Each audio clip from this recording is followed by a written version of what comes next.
70+% of change fails. It's ridiculous the amount of time, money, resources that are thrown at failed change. Until now, we have not been addressing that root cause of the humans that actually have to do the work.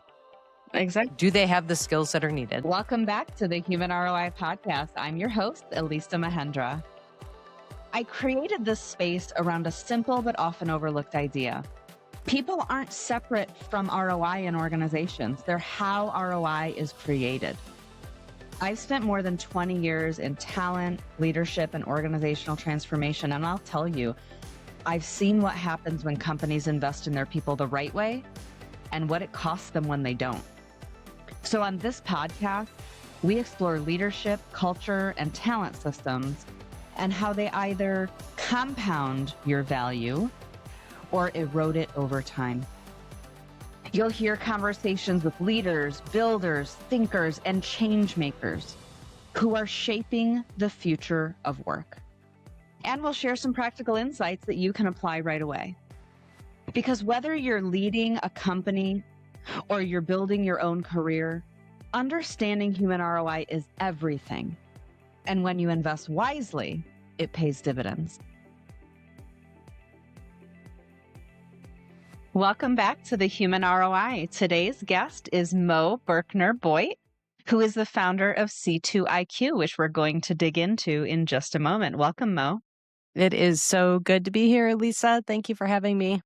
Yes, I'm really excited. And what I hope for our conversation today is that we can really dig into C2IQ, what you've invested in, and how organizations can get a greater ROI on their change efforts. We're here on the Human ROI talking about how to get the most return on your investment in your human capital. And change is a big part of that in organizations today, as you know. But before we get into that conversation, I'd love to start with an origin story. So, Mo, you've built two companies around the core belief that the human side of business is not just important, it's measurable. So take us back to the moment where you realized, organizations are sitting on human risk they can't see. And that became C2IQ.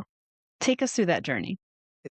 Rewinding the tape is always fun for me because I look and I think the arc of my career, there are a couple things that have been consistent. How do we make work for everybody? Because when everybody is showing up and they're thriving, not just surviving, not hating their job, but actually in an environment where they can do their best work, business results follow. Right? So those aren't two different things. That piece, and then I've always looked to data, and I always look at how do you create things that are really high utility, really highly usable. And in 2024, I was looking at the pace of change and what was happening in terms of burnout and change fatigue and the number of changes that organizations were going through. And all this really started accelerating with COVID in 2019. Mm-hmm. And again, I'm curious. So I started looking at what's behind all that? Why do we have this change fatigue? Why do we have this loneliness epidemic? Why are people quiet quitting and job clinging? There's a whole lexicon around how dumpster fire that is work right now. And so I started to dig in. I started to dig into the data and what the numbers were telling us, but then the neuroscience. What was neurologically happening that was causing us to react this way? And then I write a ton of research, and it was really this aha moment of, wait a minute, these are discrete skills. We've been talking about change management. We need to be talking about change resilience. And what are those core skills that people need to be able to navigate this new world of work? Because it's not going away. The pace of change is not going to slow down. And C2IQ is really born from that. How do we solve for getting people to be better at change, getting people to be better at connecting to one another so that they can drive business results and so that it isn't a dumpster fire. I love that because as, and for all transparency for our listeners, I have known you for a couple of years now, several years. because of the first company that you built, Everyday Inclusion, and again, making work for everyone. And when I heard that you had started a new company, I thought, wow, I'd love to learn more about that. And it happened to be around the discipline around change. And being a change management practitioner, I couldn't help but want to know more and be curious and learn about what it was. And then, of course, that led me to being certified in the assessment tool. And now kind of a big fan of your work and following along and really seeing something that's different than anything I've seen in the market as a change practitioner, because for years, change management has sat in the project management office. Yes. For years, it sat in transformation office, but that isn't addressing the human behavior side of change. And what I love is that as part of your assessment, you've coined the term human risk intelligence. I'm just going to say that again. Human risk intelligence is what your assessment provides to individuals and teams and organizations. So for leaders who've not heard that phrase before, what is it? Why should it be on every executive's dashboard right now next to financial risk and operational risk? Because it is financial risk and operational risk, right? So human risk intelligence really is on that people side, the behaviors, the skills, the discrete capabilities of change and connection themselves. And E2IQ actually makes it as measurable as financial risk in high stakes change. So if you think about something like a reorg or a restructure or an acquisition and an integration, AI transformation, a big tech integration, you've got a new ERP, whatever it might be. We do all the financial modeling for that. You don't go into big transformations without really understanding and having kind of a thesis behind what are we driving toward? How much is it going to cost us? There has been an entire layer of risk that has not been addressed, and that is that human risk intelligence. People might be excited about the transformation, they might be wary about the transformation, whatever it may be, and you might go through the traditional change management practices. What's in it for them? We're going to communicate. We're going to have champions. We're going to do all of those things. And all of that is still necessary. It does not matter if people don't have the core skills behind whatever the change or transformation may be. It doesn't matter the organization size. It doesn't matter the industry. It doesn't matter their role. These are discrete skills that can be measured that are going to show you, is your change initiative going to stall? Are you gonna have turnover in key groups of people? Are you gonna have people kicking the can down the road because they can't make decisions, or solve problems? All of those things, that's identifiable risk. That's telling you, you've invested so much in this transformation. Do the people have the capability to pull it off? Yeah, I think in a way that I haven't seen before, because it's not saying that C2IQ replaces decades of change management efforts and planning and methodologies. It augments it in a really That's it. meaningful way that we weren't able to see before. 78% of organizations are experiencing the demand for or the mandate around AI adoption, yet 80% of the organizations are not seeing the financial results from it. That's a lot of investment and value leakage, and largely due to human behavior and the lack of human behavior change. So you argue that building change resilience before the change hits is so important. And those organizations who do that well come out on top. So what does resilience look like in a team? How would you recognize it? And why is it the multiplier for every other investment an organization makes in its people? Yeah, and I think when oftentimes people think about resilience, and we're really talking about change resilience. Mm, So let's just talk about pace of change for a moment.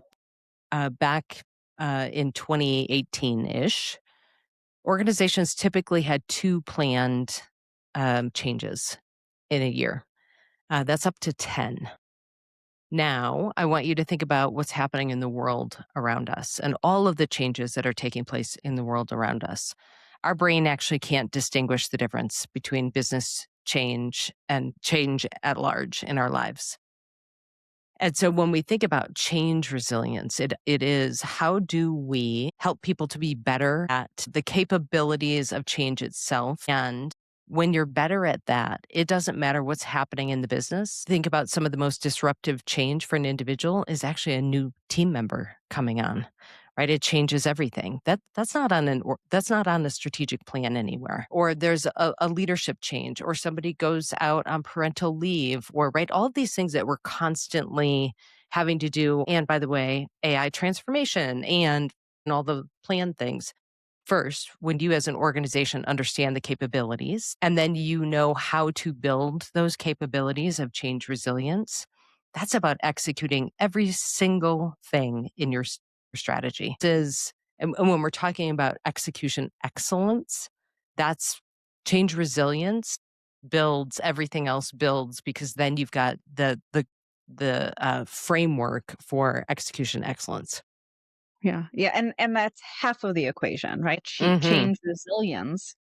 And also, you talked about the biggest changes people undergo are changes in a team member, changes in leadership. Certainly, I can think back across my career, and changes in leadership changed my experience day to day, Absolutely. more so than learning a new system, learning new technology, changing the job description that I happened to be sitting in at the time.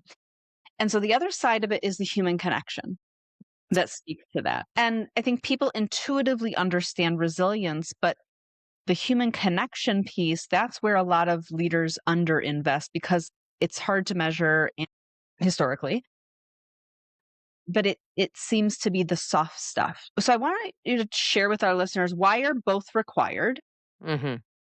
and what happens when organizations are strong in one but weak in the other. What have you seen?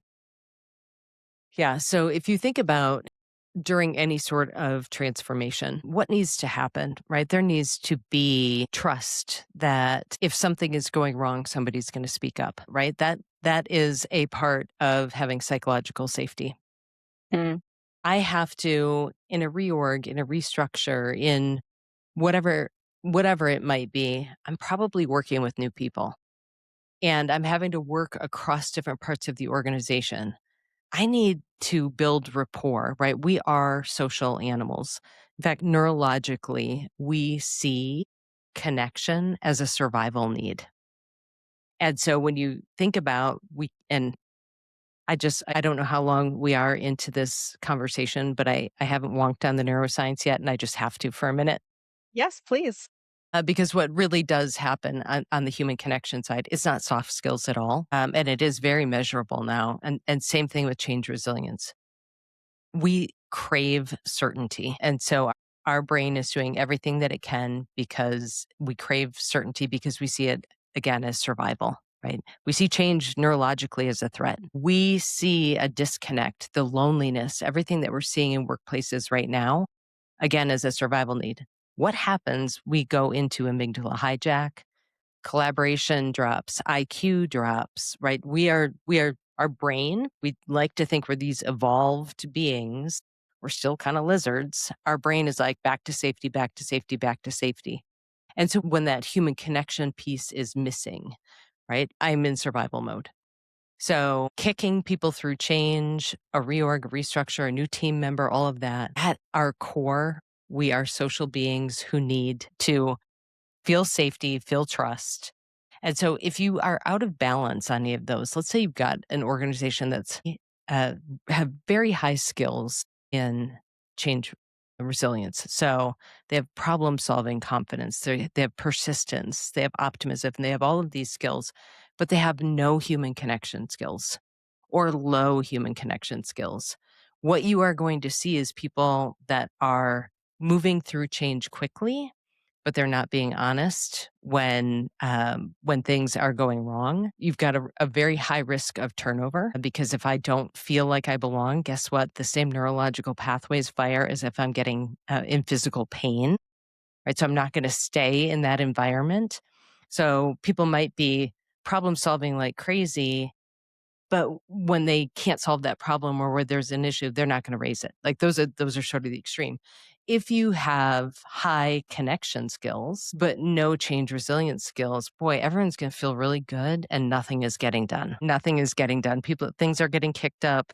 There's groupthink. It's taking a million years to make a simple decision. People are very pessimistic about outcomes, right? But everyone's getting along, right? Because we do have those empathy and listening skills. So that is why these skills really do dance a tango, right? You can't measure one, both are critically important, and that balance is really important. Yeah, I love that. And as someone who loves to dance, I love that analogy of dancing the tango. Um, and maybe if I can build on that, when I started my own boutique consulting firm, I recognized that really the power that I bring to organizations is my background in talent and transformation and the intersection of the two. And I have the traditional pro-sci change management certification. I stood up the change management practice in a large global organization, but there was always a piece missing. And when I found Su2IQ, I thought my prayers have been answered. And so I use it as the diagnostic tool in addition to the discovery process when engaging with new clients around how are we looking at where the human risk exists in your organization and not just at the individual level. I think to date, you and I have been talking about it at the individual level. But Mhm. what I love is the ability to look at it on the team level in the radar map. And so you and I recently worked together on a white paper at the Transform conference, and you recently briefed these findings at the DealMat conference for a PE audience. Again, talk about change. And that challenged a big assumption around people feel personally ready for change, but the data told a different story around the gap between individual confidence and workforce capability. And Yep. I want to tie that together because I think that mirrors the individual view of change resilience and the team readiness around change resilience, Yes. that gap, and showing my confidence as an individual leader in organizations and the workforce capability. So I'd love for you to expand on that confidence competence gap and why it's Yeah. so dangerous. Yeah. I think we perhaps inherently know our own strengths, right? Our own skill strengths. And we always have a little bit of performance bias for ourselves, thinking that we're actually better at a skill than we are. And then we're in organizations and we see we have our coworkers, we see the leadership team, we see all of it. And we're like, yeah, no, actually, we don't have that. Right. So there is the confidence, competence, skill gap. Mhm. The other thing that is really interesting in the PE world is really seeing every overwhelmingly that research showed that skill gaps are the things that have had the biggest execution drag. It wasn't 100% of the 80 companies that responded, but it was very close. So it is really being able to wrap our arms around that this isn't the soft stuff. There's Mhm. nothing soft about it. This is about business results. We got to measure it. Yeah. And being realistic and honest about it, but getting the data, right? Now you can get the data. You don't have to guess anymore. I think, Elisa, one of the things for me that is really both fascinating and rewarding is that every single person, when they see their results and then when they see the organizational results, like the C suite teams, when they're seeing their data, they're like, aha, so much makes sense. It makes sense why we've had this issue. Mhm. Now, we like to get ahead of it so that the issues aren't there, right? Because this is very predictive data, but it can also answer why things have happened. We had a CEO, his company had been disrupted in multiple ways. Global tariffs had done some things. Their sales and marketing plan really got blown up in terms of what was going on with AI search because they were a Google AdWords, right? That drove a great majority of their sales. And he was positioning his organization to be acquired. He knew that that was his exit plan. And when he saw his results for his sales and marketing team, where he was able to really dial in on that group, he saw that they had really great human connection skills, right? Very highly skilled. Now, chicken or egg, do you end up in sales and marketing because you are highly skilled in human connection, or do you develop it over time? Probably both. When he looked at their discrete skills under change resilience, now this was a team that he needed a totally new go to market strategy from. He needed them to be exercising different ways of working together. They were low on adaptability. They were low on problem solving confidence. They were low on persistence, everything that he needed. And he quite literally said, I don't care about the rest of the organization right now.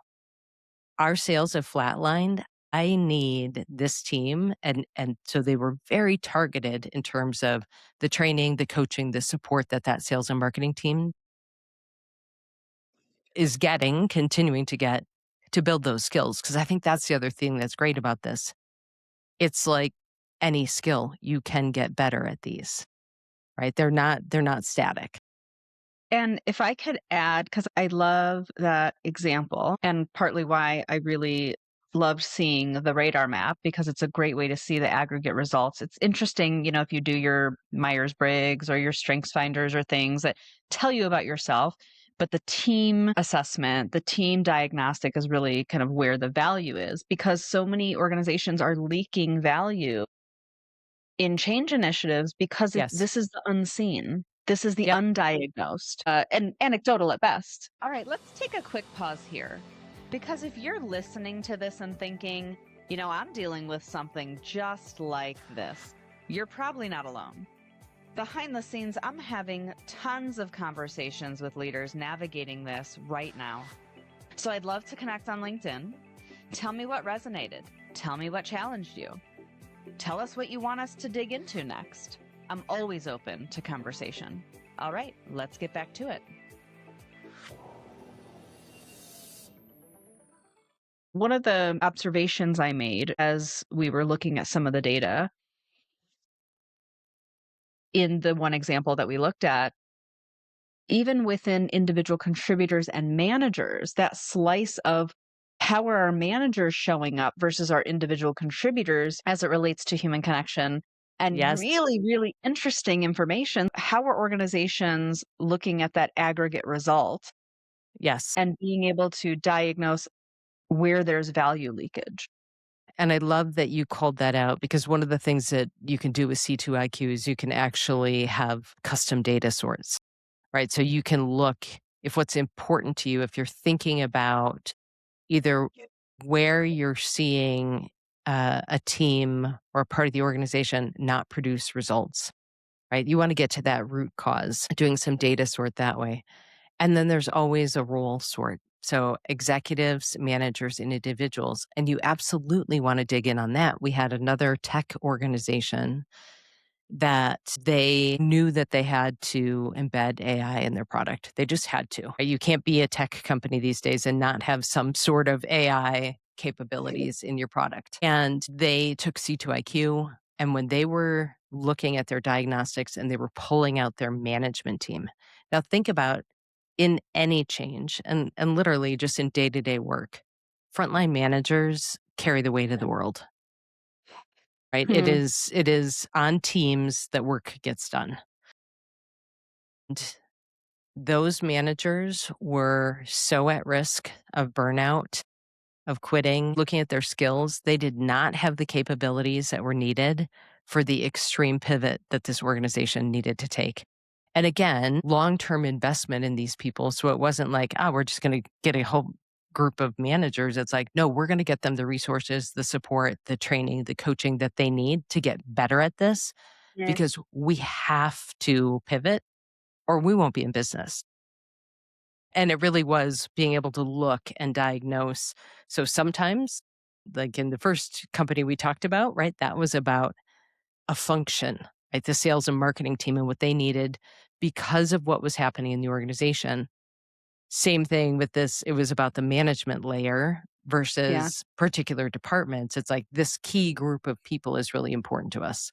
We have another case study that it was the executive team, and what needed to happen, the CEO understanding what her skill gaps were and how she needed to lean on her COO for the skill strengths that she had to supplement hers, and how they were really looking at strategy and who was going to own what part of strategy based on their skill sets. How amazing. Just all the different connection points on how to move change forward and where to stop those value leaks because you don't see them. The assessment sounds robust because it is, but it also only takes about 8 to 10 minutes. Yeah. And you can surface that human risk data that most organizations have never seen at the individual level. I have to say that's what we love about it.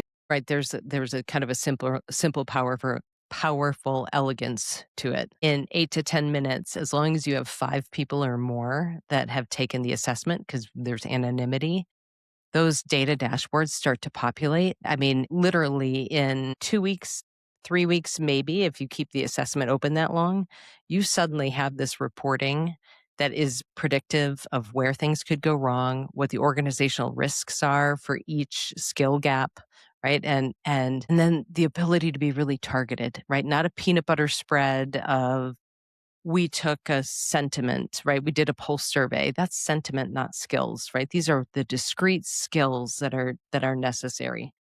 And again, it's like seeing individuals getting their report, feeling the agency, like, oh, now I know I can get better at these things. I can lean into these things. But then seeing the organization and leaders being able to say, now we know what to do. 70+% of change fails. Like it's ridiculous the amount of time, money, resources that are thrown at failed change. Until now, we have not been addressing that root cause of the humans that actually have to do the work. Exactly. Do they have the skills that are needed? Exactly. And that's where a powerful complement to having a robust change strategy Yes. with ProSci or Cotter or other whatever, pick a model that we've all been following for decades. Even that, right? Think about layering this data into the work that you're doing. Think Yes. about now being able to say, okay, maybe we are doing something, maybe we're using Hogan, so we're getting some things around Right. personality and preferences, and maybe we're doing pulse surveys, and we're using let's use ADCAR, right? Now, imagine that you've got skills data and you have human risk intelligence telling you where there are gaps, right? That will create execution issues, Exactly. layering that data into the work that you do. And that's what this is. It is very additive. Yeah. And I will say it's been so, pun intended, transformative for my practice and why I found my way to the transformation space because most practitioners don't understand the human behavior side of the change, the connection and the skills piece. So it really did bring it full circle for me. And I'd love for you to share, whether anecdotally or if you have a specific case study that you've done around how that assessment revealed something that changed, gave data to a leader to change the way they were making decisions around how they invest in their talent differently. Well, the thing that has been interesting across the board is not just one case study. It was an understanding of very specifically, um, this was seen as soft before. Hmm. And so the way that development was being done was, again, peanut butter spread versus this, we can point this directly to a risk. I would hazard right before people were like, okay, we need training, coaching, mentoring on persistence skills, on problem solving confidence skills, right? To be able to get both targeted to the group and to the skills that are needed. It is transformative. I hate to I know. I mean, I did this work in organizations years ago, right? And I think about what we would do, right? Why am I resisting change? Where am I in the change emotion cycle? Where am I in the change cycle? Who are we going to get on the guiding coalition, right? Like all the different models. And All there's the this things. missing piece. There is this Yes. missing piece. So, for the leaders listening to this today, who I would say, given the data that we know about pace of change in organizations, whether it be high stakes change because you're changing your go to market strategy, or you're going through an org model change, or you're going through an M&A, or you're implementing AI, all the kind of key factors that organizations are grappling with right now, often all simultaneously. Yes. And you're a leader suspecting that you have human risk in your organizations that you cannot see, but you know that you're seeing symptoms of the change fatigue, the eroding trust, the teams that are burnt out, that no one is talking about except for on kind of the Slack or Teams channel on the side. What is one thing they can do this week to get better visibility into what is really going on in the organization? It's having the honest conversation with your leadership team to say, do we even understand that this risk exists? Are we acknowledging it? What are we doing? What data do we have? Pulse surveys, by the way, our last platform had pulse survey capability. We did them all the time. Actually, C2IQ will probably have pulse survey. Those are moments in time sentiment. Again, important, but that's not what we're talking about here. So, do you have a discrete way to measure this? Are you thinking about this? Have you really sat and thought about how successful have we been uh, Mm, in the last 3 change initiatives? What did that cost us? Because I do think one of the things when if you're about to invest in a new way of doing something, because that's what we're talking about here with understanding human risk intelligence, you have to understand what has it been costing you to not address it? Have we seen the issues? And then what are we going to do about it? Obviously, I would say everyone, yes, get your organization right. Use C2IQ. If you're not going to do that, really start thinking about what are some of those change resilient skills? What are those human connection skills? What are we willing to invest from time, resources, money, right, mm, to get better at this? Because the neurological impact of change and disconnect is not going away, right? So we're running around with people burnt out, change fatigued, lonely, the loneliness epidemic. You are likely not getting the best from your people. exactly. And so if you want that next change initiative to not be the 30% that actually succeed, right? You don't want to be that 70% again. Really think about how you're building this into your strategy. Well, I don't know that we can end on anything better than that, Mo, but I will just say thank you so much for bringing this into the world. Again, I've given a testament to how much it's meant for me and my own practice around making sure that in addition to the strategy and the sentiment, I also have the ability to measure skills of our people. So the way that we move forward to make sure that we don't have those value leakages, I love starting with just simple questions around where is the data that we have around this today. And oftentimes it will be light. And if we have that data, what is it costing us? And what is the cost of continuing to do nothing? Like the cost of doing nothing is the cost of every failed, or maybe it's not an outright failure, but it took you longer. Mm. Listen, speed to change is a competitive advantage, and being able to have your folks skilled enough, right? It doesn't mean that the neurological impact isn't going to be there right away, but they're going to be better at it. They've got the muscles of change resilience and human connection so they can execute much more quickly. That's how you win in the market.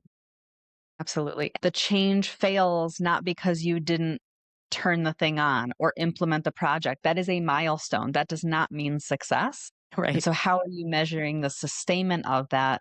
And I think C2IQ is perfectly positioned to support that. So, thank you so much for spending time with us, sharing all of your research and all of the work you continue to do in this space to make work for people.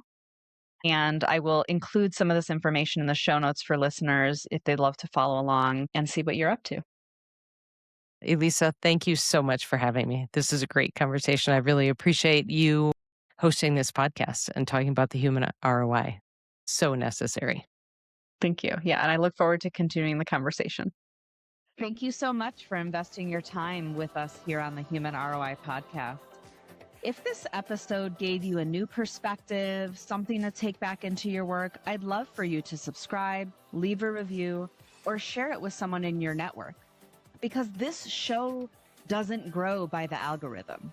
It grows through real dialogue. And if you want to keep the conversation going, I'd love to. You can find me on LinkedIn or follow along on my newsletter, The Human ROI. So until next time, remember, your people are not a cost center. They are your greatest source for value creation.